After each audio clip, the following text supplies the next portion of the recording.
Padre, del Hijo y del Espíritu Santo. Amén. Ven, Espíritu Santo, llena los corazones de tus fieles y enciende en nosotros el fuego de tu amor. Ven, divina voluntad, a escuchar en nosotros, a hablar en nosotros, a meditar en nosotros, a palpitar en nuestros corazones, a circular por nuestra sangre, a moverte en nuestros movimientos. Ven, divina voluntad, a hacer todo lo que nosotros hacemos. Amado Jesús, háblanos tú, que eres el único maestro que debe enseñarnos. Espíritu Santo, glorifícate en nuestra pequeñez, en nuestra pobreza, en nuestra ignorancia, en nuestra debilidad. Sigue haciendo tu obra en cada uno de estos hijos tuyos. Sigue atrayendo tú mismo las almas que has destinado a conocerte, a amarte y a vivir en tu divino querer. Que cada una de las palabras que tú nos vas a decir, Señor, produzcan el fruto, el efecto para las cuales las has pronunciado. Que todo esto sirva para la purificación de la iglesia, para que con cada palabra hayan nuevas vocaciones a las almas amantes, almas víctimas, almas que vivan en el fiat divino. Te pedimos muy especialmente por esas vocaciones, de almas que sean un verdadero reposo para ti en estos tiempos en que la tierra se ha convertido en un campo de guerra, en una cloaca llena de vicios, de pecado, de impureza, de violencia, donde tanto te hacemos sufrir, amado Jesús. Desahoga tu amor en nosotros, desahoga tu amor a través de estas palabras, Señor. Convéncenos, conquístanos cada día más a cada uno de nosotros. Amén. Vamos a hacer hoy, hermanos, una meditación que está en el volumen 3, que es del 1 de noviembre de 1899, una fiesta de todos los santos. Se llama el capítulo La purificación de la iglesia, las almas víctimas son su sostén. Encontrándome en mi habitual estado, me he encontrado fuera de mí misma dentro de una iglesia, y ahí había un sacerdote que celebraba el divino sacrificio. Y mientras esto hacía lloraba amargamente y decía: la columna de mi iglesia no tiene dónde apoyarse. En el momento que decía esto he visto una columna cuya cima tocaba al cielo, y por debajo de esta columna estaban sacerdotes, obispos, cardenales y todas las demás dignidades que sostenían dicha columna. Pero con mi sorpresa, al mirar he visto que de estas personas, quién era muy débil, quién medio acabado, quién enfermo, quién lleno de fango. Escasísimo era el número de aquellos que se encontraban en estado de sostenerla. Así que esta pobre columna, tantas eran las sacudidas que recibía desde abajo que se tambaleaba sin poder estar firme. Hasta arriba de esta columna estaba el Santo Padre, que con cadenas de oro y con los rayos que despedía de toda su persona, hacía cuanto más podía para sostenerla, para encadenar e iluminar a las personas que moraban en la parte baja. Si bien algunas escapaba para tener más oportunidad de degradarse y enfangarse. Y no solo a estas personas, sino que trataba de atar e iluminar a todo el mundo. Mientras yo veía esto, aquel sacerdote que celebraba la misa, aunque tengo dudas si era el sacerdote o bien nuestro Señor, me parece que era él, pero no lo sé decir con certeza, me llamaba junto a él y me ha dicho: hija mía, mira en qué estado lamentable se encuentra mi iglesia. Las mismas personas que llegan a... Las mismas personas que debían sostenerla desfallecen, y con sus obras la baten, la golpean y llegan a denigrarla. El único remedio es que haga derramar tanta sangre hasta formar un baño para poder lavar este purulento fango y sanar sus profundas llagas, para que sanadas, reforzadas, embellecidas por esta sangre, puedan ser instrumentos hábiles para mantenerla estable y firme. Después ha agregado: te he llamado para decirte, ¿quieres tú ser víctima? Y así ser como un puntal para sostener esta columna en tiempos tan incorregibles. Yo en principio me sentí correr un escalofrío por temor, y porque quizá no tendría la fuerza, pero enseguida me he ofrecido y he pronunciado el fiat. Mientras estaba en esto me he encontrado rodeada por muchos santos, ángeles y almas purgantes que con flagelos y otros instrumentos me atormentaban. Y yo, si bien al principio sentía temor, pero después, por cuanto más sufría, tanto más me venía el deseo de sufrir y saboreaba el sufrir como un dulcísimo néctar. Y mucho más porque me vino un pensamiento: quién sabe si esas penas pudiesen ser medio para consumar la vida y así poder emprender el vuelo. el último vuelo hacia mi sumo y único bien. Repito esto. Me vino un pensamiento, quién sabe si esas penas pudiesen ser un medio para consumar la vida y así poder emprender el último vuelo hacia mi sumo y único bien. Pero con suma pena, después de haber sufrido acerbas penas, he visto que esas penas no me consumaban la vida. Oh Dios, qué pena que esta frágil carne me impida unirme con mi bien eterno. Después de esto he visto la sangrienta masacre que se hacía de aquellas personas que estaban bajo la columna. Qué horrible catástrofe. Escasísimo era el número de los que no caían víctimas. Llegaban a tal atrevimiento que trataban de matar al Santo Padre. Pero después parecía que aquella sangre derramada, aquellas sangrientas víctimas destrozadas, eran medios para hacer fuertes a aquellos que quedaban, de modo que sostenían la columna sin hacerla bambolear más. Oh, qué felices días. Oh, qué felices días. Después de esto, despuntaban días de triunfos y de paz. La faz de la tierra parecía renovada. La columna adquiría su primer lustre y esplendor. Oh días felices, desde lejos yo os saludo, pues tanta gloria daréis a la iglesia, tanto honor a Dios que es su cabeza. Como vemos, hermanos, pues es un capítulo pues profético. En varias partes, en varios capítulos, el Señor habla de estos tiempos, de esta purificación de la iglesia en la que sabemos que estamos ya. Unos tiempos de prueba en que nosotros como almas llamadas a vivir en el divino querer podemos ayudar muchísimo, podemos ayudar a anticipar esos días de triunfo, esos días de victoria, que como vemos no, el actuar de Dios es muy diferente, es opuesto al del mundo y al del demonio, ¿sí? Su estilo es completamente diferente de pronto a lo que nosotros estamos acostumbrados, a lo que nosotros muchas veces quisiéramos. ¿Mm? Por eso yo me siento muy afortunado y me siento feliz por ello de ver cómo somos llamados o el Señor nos ha elegido para vivir en la verdad en unos tiempos de tanta mentira. Es un misterio de amor, de providencia inexplicable, cómo Dios nos, sí, nos invita a vivir en su voluntad eh, entre millones y millones de almas. Y cómo decíamos ahora en la oración, cómo la Sagrada Familia, en ella comenzó esa renovación de la humanidad, de la iglesia, esa restauración, de ese gran paso. ¿Sí? Porque en ellos comenzaba la iglesia, el Nuevo Testamento, comenzaba una nueva historia, comenzaba el hombre regresar al estado para el cual fue creado. En ellos comenzaba. Pero ¿cómo comenzaba esa gran obra? En lo oculto, en el silencio, ¿sí? Eran pocas personas, nadie sabía. Entonces veamos cómo esta purificación de la iglesia es una cuestión interior, es una cuestión espiritual. Por eso no podemos estar tan basados solamente en la realidad exterior, en la realidad material de lo que vemos, que es a lo que estamos acostumbrados. Cómo nos hemos quedado muchas veces eso, en el plano de los sentidos, ¿sí? En el plano de lo material. Y por eso muchas veces no entendemos las cosas eh, ni las secundamos. Ese plan de Dios no vamos por donde Él quiere y como Él quiere, porque no sabemos entender su modo de actuar. Entonces comparemos, por ejemplo, en las sectas, cuánta gente no hay, cuántos movimientos y multitudes de gente haciendo filas para entrar en unas sectas de estas, hacen gran show, el concierto, y ¿en qué se queda eso? Se queda eso en una cosa de este mundo, en una cosa de los sentidos, en una cosa que no glorifica a Dios verdaderamente y en la que se mueve más bien el demonio porque hace que la gente utilice la fe y utilice a Dios para seguir adorando lo de aquí, a los ídolos. ¿Eh?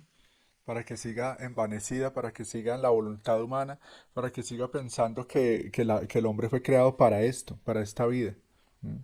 Y apegándose quizás cada vez más a esta vida. Y eso, pues ese espíritu vemos que está cada vez más metido dentro de la iglesia. Vemos cómo esos miembros que deberían sostener la iglesia, como nos acaba de decir el Señor, nos dice que eran poquísimos los que estaban bien, o sea, en santidad, en verdadera comunión con Cristo. De resto se habían convertido, como nos lo dice el Señor en varios capítulos, en sus peores enemigos. Se habían convertido en perseguidores de la iglesia, se habían convertido o sea, se han convertido en los peores enemigos del mismo Dios, los cardenales, los obispos. Aquí nos deja ese misterio de hablar de un santo padre que con cadenas de oro trataba, o sea, un verdadero santo padre. ¿Quién será? No me explico quién es, porque el que hay ahora no está verdaderamente ayudando a la purificación. O sea, digamos, ustedes saben, en el sentido externo, en el sentido material, eso parecen que están es destruyendo la iglesia, que la están acabando, que la están convirtiendo ya en la iglesia falsa del anticristo ahora con este recién sínodo, sí que se ve eso peor. Entonces yo quiero que eso nos quede muy claro, yo he hablado de eso muchas veces aquí, pero lo repito, para que tengamos discernimiento y no nos dejemos engañar por el falso profeta, no nos dejemos engañar por los modernistas que son expertos en revolver verdades y mentiras, ¿m? Que son expertos en la ciencia de la manipulación y del tergiversar todo, porque el que los mueve es el mismo diablo, que sabemos que es el experto en engaño, que lleva 6000 años engañando. Entonces es experto en manipular y en engañar con supuestas verdades.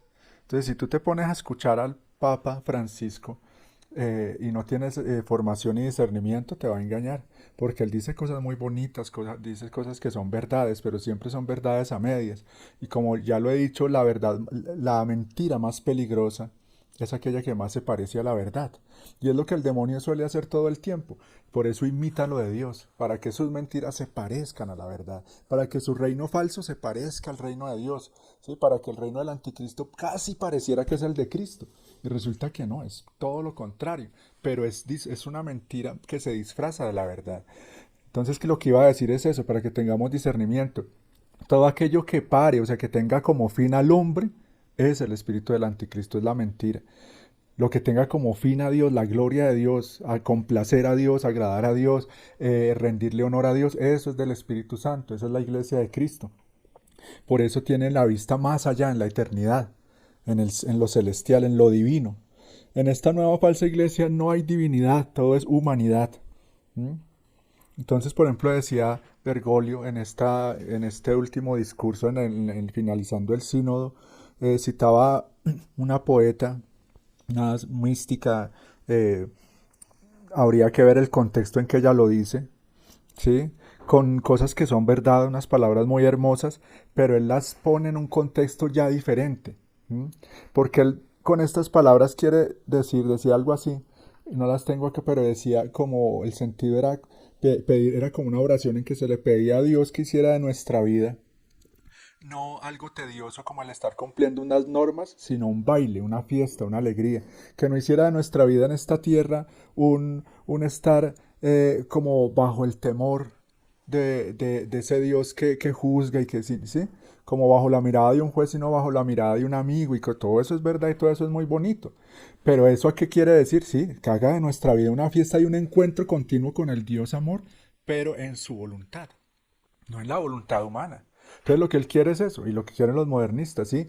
Que hagamos de nuestra vida una fiesta, pero ¿qué? Aquí, en este mundo, en este sistema, en el pecado, en la tibieza, en la falsa acogida, ¿sí? En la falsa fraternidad, en una falsa caridad. ¿Mm? Que hagamos de nuestra vida un utilizar a Dios para que Él nos dé lo que queremos aquí, pero no un buscar a Dios para hacer la voluntad de Él, muriendo a la nuestra. Entonces no hay sacrificio, no hay mortificación, no hay sentido de la santidad, sino solo es seguir con la cultura del disfrute, del hedonismo, de todo. Entonces por eso hay que tener discernimiento.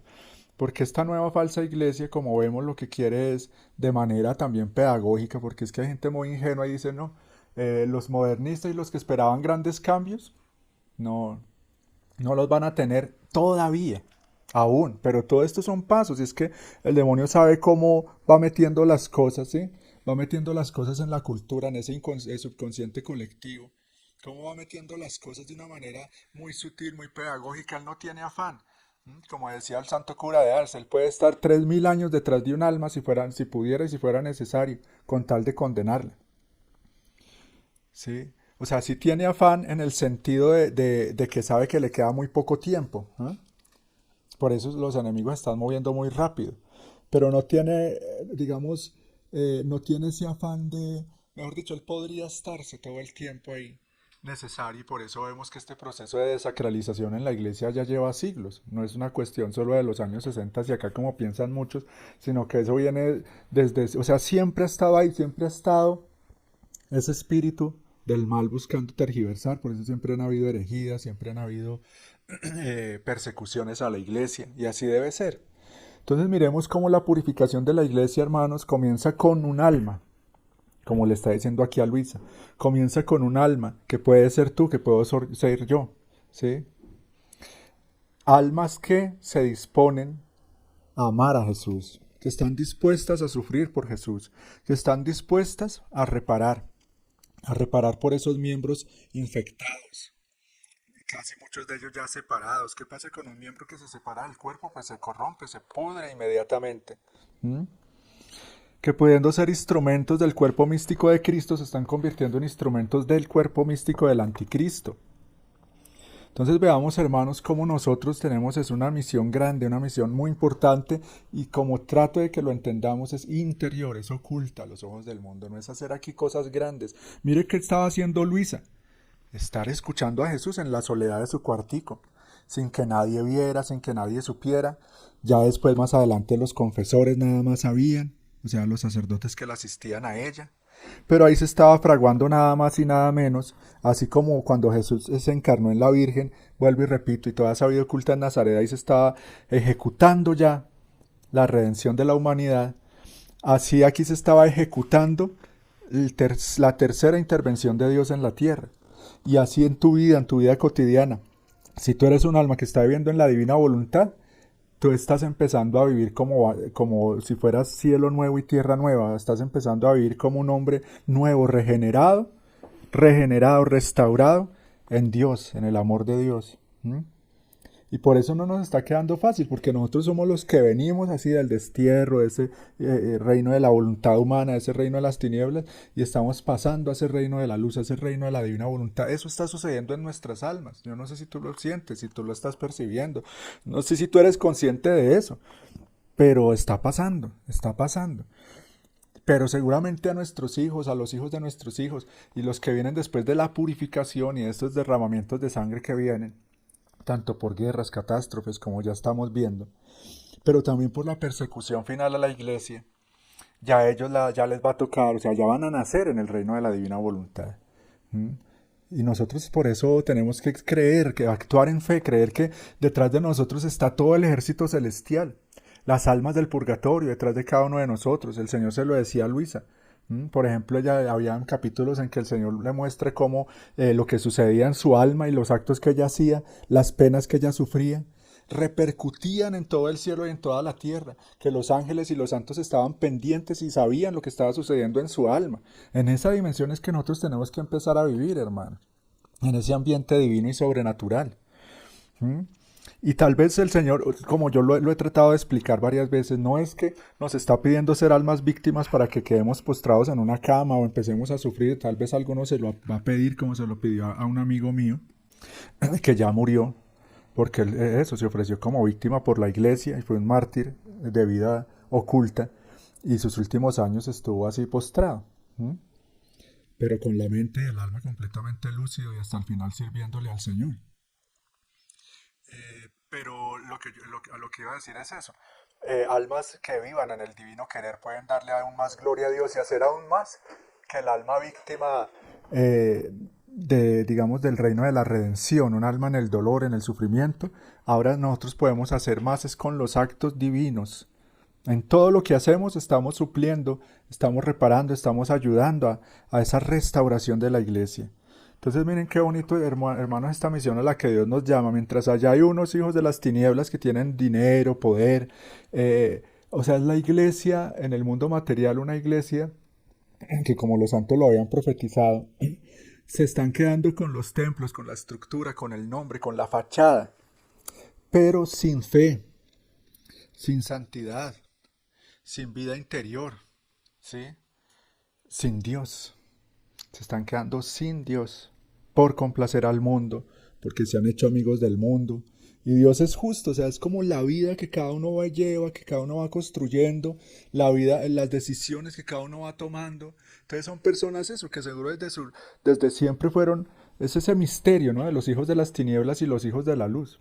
Es un misterio muy grande, porque ¿quién de nosotros puede decir por qué soy hijo de la luz, soy hijo de las tinieblas? Y porque hay unos que son malos, ¿sí?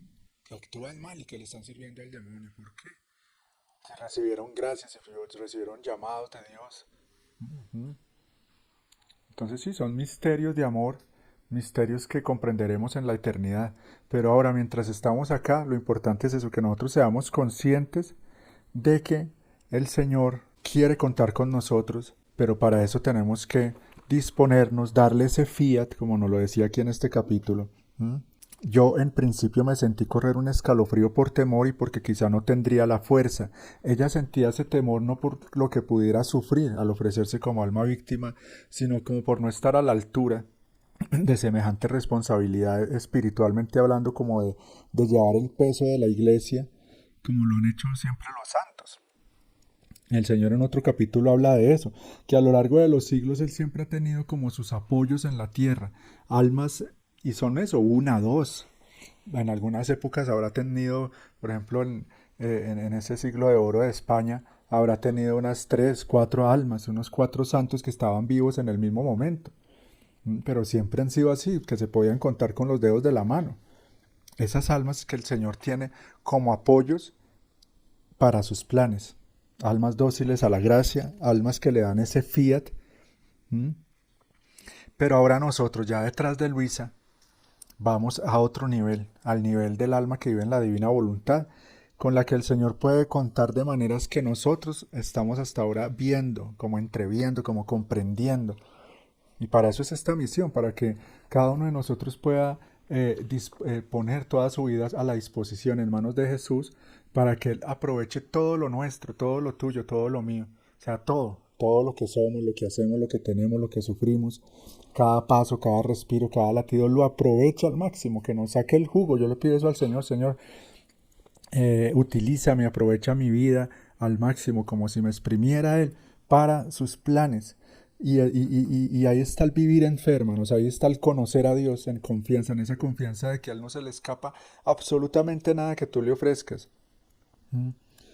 Especialmente eso, es que nosotros, sí, por la cultura en que hemos crecido, pensamos, como me lo decía, me lo han dicho a mi persona, si es lo que se enseña en la falsa iglesia, Dios quiere obras, obras.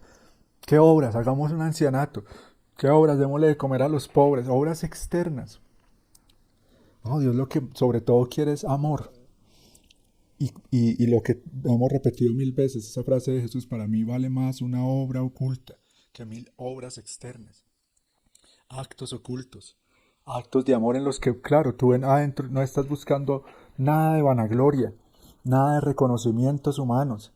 Sí, no estás buscando dinero, no estás buscando aplausos, no estás buscando likes, no estás buscando seguidores. Todas esas banalidades por las que se mueve la gente ahora. ¿Estás buscando qué? Complacer, glorificar al buen Dios, a tu Creador.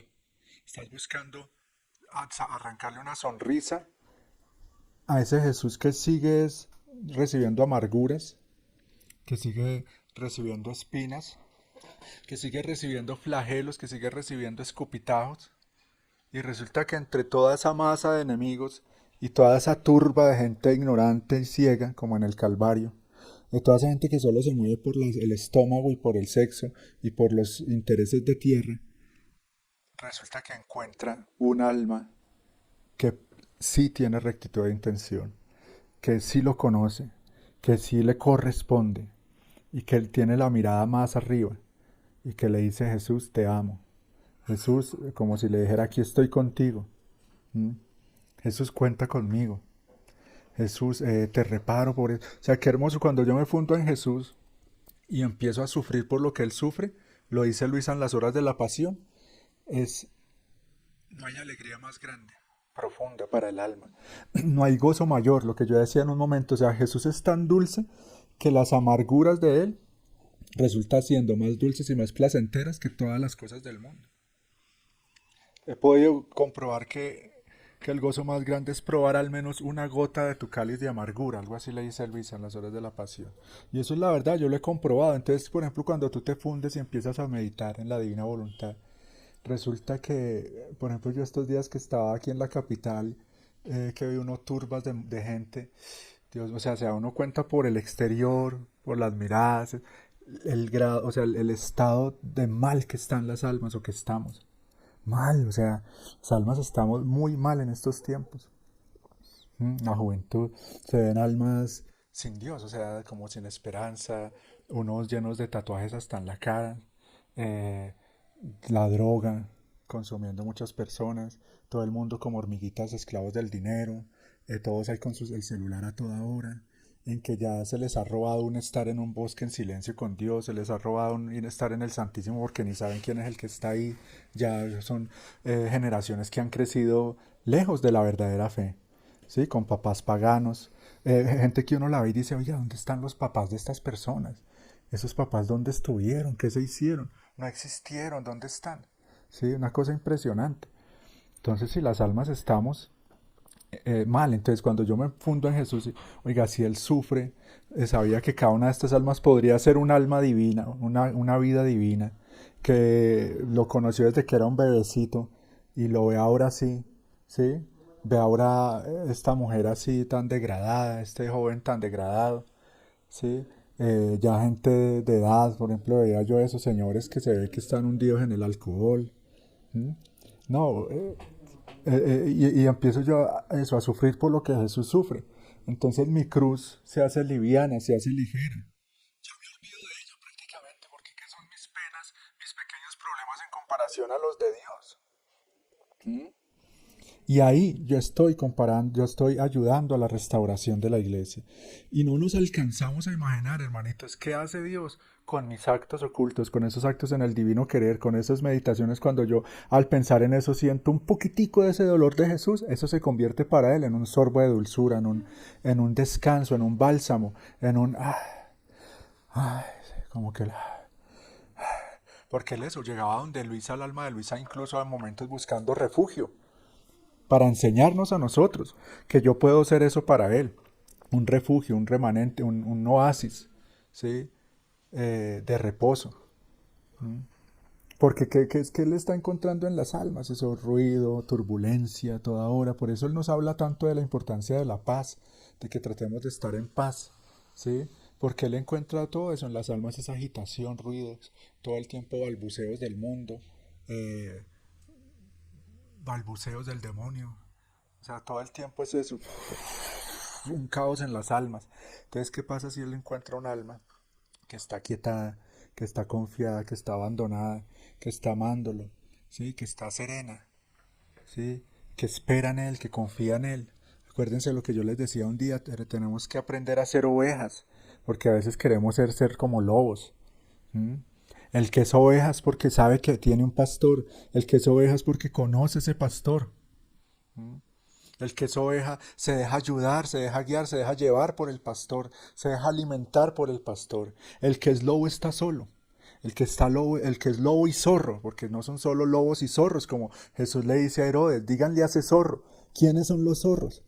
Estos enemigos de la iglesia, estos destructores que están ahí, eh, confabulados cada vez más y es tremendo. Veía yo una foto de una monjita así medio, era chistoso porque decía en el meme, en el artículo, pues en el post decía cuentos de la cripta, como algo de terror. Entonces salía una monjita así, sí, medio terrorífica y resulta que era de las que estaba allá en el sino diciendo barbaridades, diciendo que sí, que las mujeres podían confesar, que las monjitas que le habían dicho a ella que qué bueno poderse confesar con otra mujer, que porque con más confianza y cosas por el estilo. Entonces pensaba yo, oiga, y el anticristo tiene miembros muy diversos, ¿no?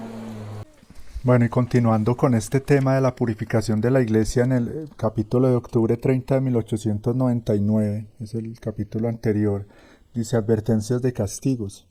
Esta mañana mi benigno Jesús ha venido todo afligido y las primeras palabras que me ha dicho han sido: Pobre Roma, ¿cómo serás destruida? Al verte yo te compadezco. Y lo decía con tal ternura que daba compasión. Pero no he entendido si serán solo las personas o también los edificios. Yo, como tenía la obediencia de no conformarme a la justicia, sino de rezar, por eso le he dicho: mi amado Jesús, cuando se habla de castigo no se necesita oponerse más, sino solamente rezar. Y así he comenzado a rezar, a besar sus llagas y a hacer actos de reparación. Y mientras esto hacía, él de vez en cuando me decía: hija mía, no me hagas violencia. Haciendo esto tú quieres forzarme. Por eso estate quieta. Y yo: Señor, es la obediencia que así lo quiere. No soy yo la que lo quiero. Él ha agregado: el río de la iniquidad es tanto que llega a impedir la redención de las almas, y solo la oración y mis llagas impiden que este río impetuoso las arrastre a todas en él. Entonces, como vemos, hermanos, esa es nuestra misión: amar a Jesús, adorar sus santas llagas. Él mismo nos lo está diciendo.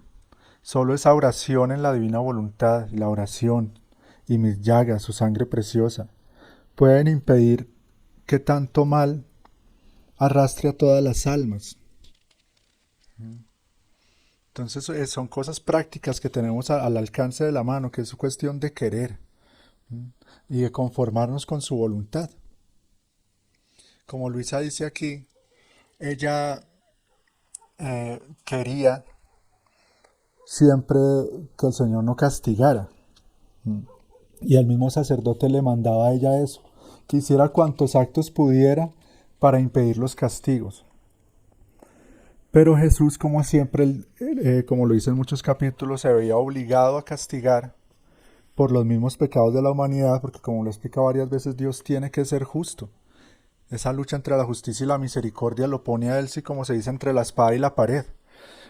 Por eso nosotros, en la medida en que aprendamos a vivir en el divino querer, a amar a Dios en serio, a conocerlo, a confiar en Él, a estar más pendientes de Él.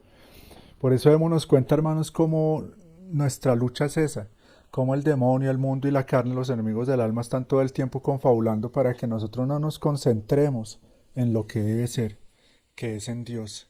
Es el fin para el que fuimos creados. Cada uno de nosotros eso tiene que aprender a concentrarse más en Él, en su presencia real, dentro y fuera de mí. En esa presencia que como el sol me envuelve por todas partes y que está allá afuera y que está aquí adentro.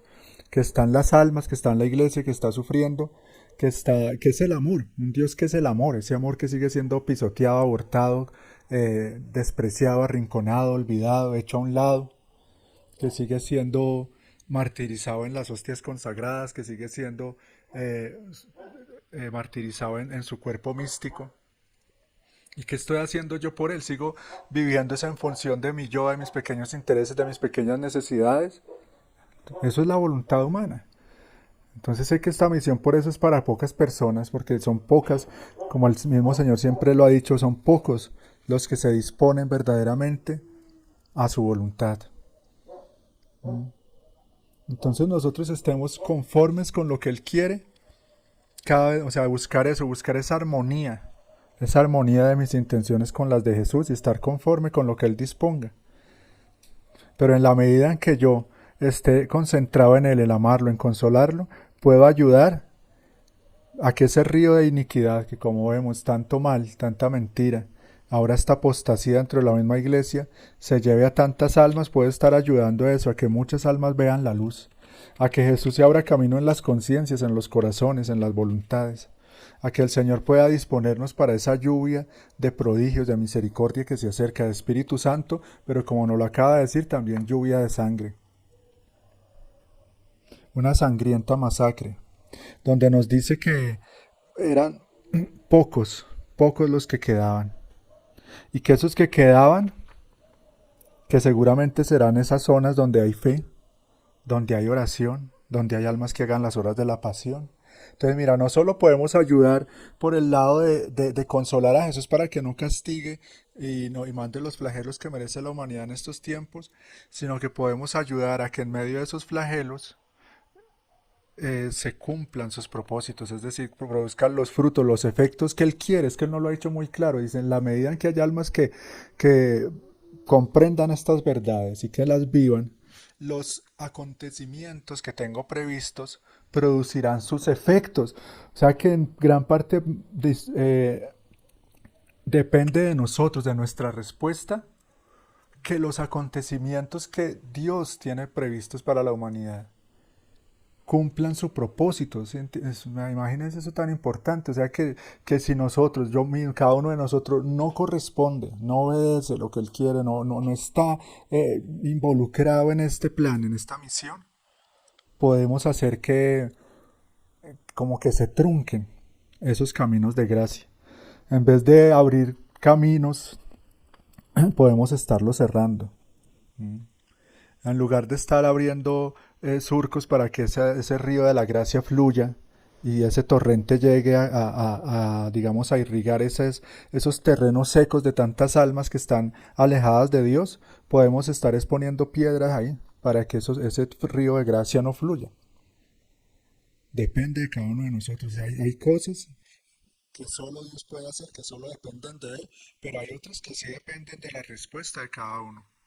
Como yo lo he explicado varias veces, esa misión para la que yo fui creado, nadie más la va a hacer, nadie más, o sea, somos irreemplazables, somos únicos. Nuestra misión no es transferible. Yo no puedo transferirle mi misión a otro.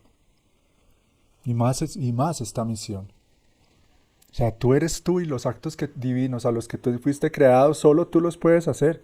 Las almas que tú estás destinado a ayudar a salvar, las almas que tú estás destinado a sacar del purgatorio, solo tú lo puedes hacer. Yo no lo voy a hacer, no lo va a hacer otro. Por eso si tú no estás atento, si tú no correspondes a este llamado, a esta misión, si no empiezas a tomarte en serio esto, el mal o sea, el mal que viene y el bien que se deja de hacer son cosas irrecuperables. Escasísimo era el número de los que no caían víctimas. Pero miremos siempre, siempre, y con esto concluimos, siempre por más oscura que se vea la noche, por más triunfante que se vea el demonio, por más miedo que llegue a infundir el anticristo, por más cristianos, católicos que veamos caer, tenemos que tener firme la esperanza en los días felices, la seguridad, la certeza de que todo eso es la renovación, que todo esto no es sino la preparación del reino del amor en la tierra, de que la tierra vuelva a armonizar con el universo en la divina voluntad. Que Cristo Rey por fin y María Reina sean por fin los que dominen, los que sean reconocidos. Eso va a suceder. Y como vemos, todo esto está ya sucediendo, hermanos. No estamos hablando de cosas lejanas, sino muy, mejor dicho, todo esto ya está en acto. La iglesia ya está en la purificación, ya está en el reino exterior, en este reino material, ya está siendo demolida, ya está siendo cambiada por otra cosa. Y en otro capítulo, que lo he repetido varias veces, dice el Señor, mis enemigos purificarán la iglesia. Entonces démosle gracias a Dios por eso, porque siempre al final Él nunca pierde y se está burlando de sus enemigos, porque aquellos que quieren afear, destruir las almas, profanar ese templo, ese santuario interior que es el corazón del hombre, en el fondo lo que están haciendo es que personas como tú y como yo, que estamos viendo todo esto por gracia de Dios, despertemos y comencemos ese el proceso de que el Señor nos embellezca, nos santifique, nos haga verdaderos católicos. Por eso, como dice en el libro del Apocalipsis, el que es malo, pues que siga en lo suyo. Pero el que es bueno, santifíquese todavía, dice. Santifíquese todavía que tiene tiempo. Lea estos libros ahora que tiene tiempo. Haga oración ahora que puede. Búsquenme mientras puede ser encontrado, dice el Señor. Búsquenme mientras me dejo encontrar. O sea que va a llegar un momento en que la gente va a buscar a Dios y no se va a dejar encontrar. Y hay momentos en que la gente va a haber tanta cosa, tanto caos, que la gente va a buscar la muerte y no la va a encontrar tampoco, dice en el libro del Apocalipsis. Entonces tenemos que despertar, hermanos, darnos cuenta que este mundo, esta cultura de tanto entretenimiento, de tanta dispersión, tenemos que ser radicales en muchas cosas. Y me lo digo a mí mismo, a empezar a ser radicales en cómo usamos el tiempo, en cómo usamos el celular, en cómo usamos el dinero, en cómo usamos el cuerpo que Dios nos dio todo. Para que todo vaya en orden a que cada vez esté yo más despierto, cada vez esté yo más transformado en Jesús, cada vez esté yo más en este ambiente divino de estar trabajando, luchando por las almas, estar atento a ofrecer ese sacrificio, valga la redundancia, ese sacrificio de la atención, estar atento a estar atento, estar pensando en lo que estoy pensando, estar poniendo esa intención divina a cada momento en lo que hago, estar invocando a la divina voluntad, ven divina voluntad, trabajar en mí, ven divina voluntad, hacer todo lo que estoy haciendo, estar atento a discernir la voz de Jesús, estar atento a sacar un tiempo para leer la Sagrada Escritura, los libros de cielo, estar atento para acordarme del divino prisionero del amor que está allá en los sagrarios. ¿Y cuántas veces eso? Estemos atentos a los ataques del demonio también. ¿Cuántas veces el Señor quiere que yo vaya a la misa y viene el demonio de la sed? Ay, no, está muy lejos. Ay, no, está lloviendo. Ay, no, estoy muy cansado. Ay, no, qué pereza. ¿Sí o no? Etcétera. Entonces estemos atentos, atentos también a eso, cómo viene el otro, ay, tengo que hacer, no, primero, o sea, muchas veces le damos la prioridad es a lo material, ¿m? Al estar buscando dinero, al estar dándole gusto al cuerpo, no, empecemos a darle la prioridad a Dios, hermano, de verdad, porque el tiempo se nos agota, es tiempo de misericordia. Y veamos cómo eso, desde ya tenemos que empezar a llenarnos de fortaleza para todo lo que viene.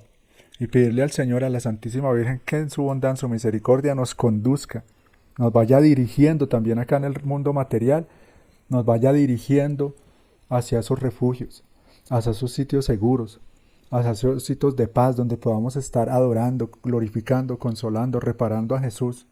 Porque yo sé que esas almas que Él quiere embellecer, obviamente Él no quiere que estén,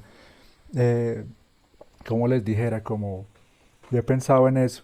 Imagínense que llegue un momento en que le toque uno hasta ponerse a defenderse matando a otras personas que ya van a estar con, mejor dicho, como si estuviera gente como de zombies, que ya se sabe que ya se van a condenar, porque ya tienen la marca, ya están, mejor dicho, perdidos. Y cosas así se pone uno a pensar, pero uno dice, no, mejor es vivir el presente y no ni estar uno agobiado como cosas del pasado ni del futuro, eso no tiene mucho sentido. Aunque el Señor nos habla cosas muy fuertes y cosas que vendrán, no debemos perder la paz nunca por eso, ¿sí me hago entender? O sea, no estar pensando en el futuro, pero sí pedirle al Señor que en su bondad nos vaya dirigiendo, a nosotros, a nuestras familias, al refugio seguro del Inmaculado Corazón de María. Es un refugio espiritual, pero si es su santa voluntad también a esos refugios materiales, que hay profecías que no es obligatorio creerlo, pero ojalá sea así, que dice que cuando vengan ya esos momentos más difíciles, los ángeles custodios llevarán a esos elegidos a esos sitios seguros que ya están previstos. Y de eso sí puedo dar fe que es cierto, yo ya había hablado de eso, pero lo repito, que hay sitios, que hay gente que está preparando desde hace años y no sabe ni quiénes son los que van a llegar a vivir ahí. ¿Mm? Sitios donde una finca, por ejemplo, donde vive solo una familia y resulta que hay capacidad para que vivan 10 familias. Dios se encargará en su momento de llevar esas 10 familias. O incluso conozco el caso de una señora que es una viejita que vive sola en una granja autosuficiente donde tiene animales, tiene de todo ahí, agua. Y ella no sabe para quién ha estado trabajando todo eso, pero Dios sí sabe. Y así hay muchas, por todo el mundo. Entonces eso me lleva a pensar que sí es cierto eso, que llegará un momento en que los ángeles nos llevarán a esos sitios que el Señor ha previsto, porque Él es providente, Él es bueno, Él no quiere que sus hijos estemos en medio de cosas así, que van a, en alguna forma, endurecer, a afear el alma, y no, Él sabe que lo que nos toca es prepararnos para encontrarnos con Él, seguramente que Él quiere eso, que estemos bien, que estemos bien en todo sentido, ¿sí? Que estemos en un estado de pureza, de santidad.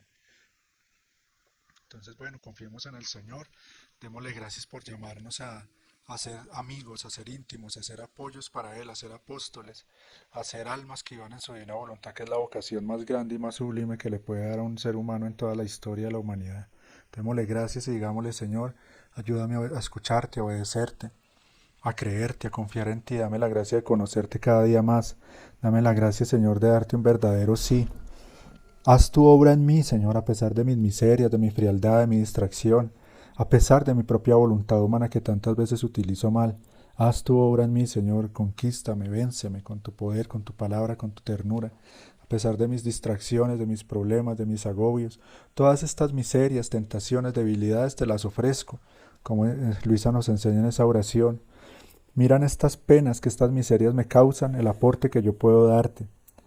Y quiero revertir todas mis penas en tu santísima voluntad, a fin de que se conviertan en una lluvia de gracias para todas las almas. Que estos miedos, debilidades, problemas, dificultades que todos nosotros tenemos, Señor, se transformen también en actos divinos, en un continuo venga tu reino, venga tu reino, venga tu reino. Te reparamos, amado Jesús, por todo lo que está sucediendo en tu iglesia, por tantos que siendo sacerdotes, cardenales, obispos o hasta papa, parecieran tus más crueles enemigos, por tantos que están trabajando para el demonio conscientemente, queriendo hacerlo, porque están completamente engañados en sus vidas. Te pedimos perdón por tantas de estas pobres almas, Señor, que lo único que buscan es agradarse a sí mismos, agradar al mundo, agradar a los hombres, pero que se han olvidado completamente de ti. A ti, Madre Luisa, te pedimos que nos enseñes esta ciencia de vivir en el divino querer verdaderamente, para que seamos ese apoyo para los planes divinos. A ti, Madre Santísima, te pedimos tu bendición, te pedimos tu protección. A ti, amado San José, te pedimos nos ayudes en todo lo que sabes que necesitamos de humano, de terrenal aún, pero también en todas nuestras grandes necesidades espirituales. San Miguel, San Gabriel, San Rafael, rogad por nosotros. Bueno, queridos hermanos, les invito a seguir atentos a estos videos, a seguir este proceso de formación, a seguir atentos a los nuevos videos que sí vamos a seguir subiendo, con temas muy importantes, muy profundos, como tú ves, para que podamos seguir llegando a ese perfecto cumplimiento de esta vocación, de esta misión, para que el Señor pueda contar con nosotros cada vez más. Dios te bendiga. En nombre del Padre, del Hijo y del Espíritu Santo. Amén.